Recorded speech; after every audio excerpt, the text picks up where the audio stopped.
Welcome to Let Me Fix This. Enjoy the video. You'll start by enabling the Toolpak so the statistical tools appear. This prevents interruptions later. Open File, right arrow Options, right arrow Add-ins, then Manage Excel Add-ins and check Analysis Toolpak. Once done, make sure the Data tab displays Data Analysis on the ribbon. That shows Excel loaded the add-in. If it still doesn't appear, restart Excel, because loading sometimes requires a restart.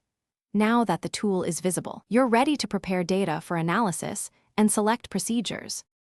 You should prepare your worksheet. Label variables, put values in contiguous columns, and use consistent units because Toolpak relies on clean ranges.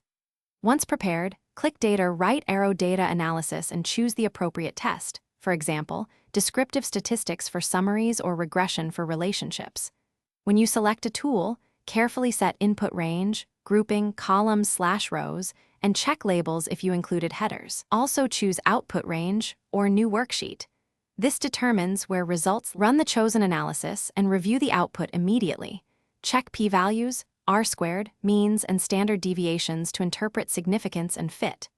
If numbers look unexpected, make sure input range included the right rows and that labels was correctly toggled.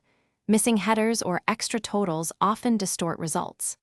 Once satisfied, save the workbook and record the exact settings you used so you can reproduce or audit the work later. If the add-in fails or gives errors, re-enable Toolpak and restart Excel as a first troubleshooting step. Thanks for watching. If you found this helpful, don't forget to like and subscribe.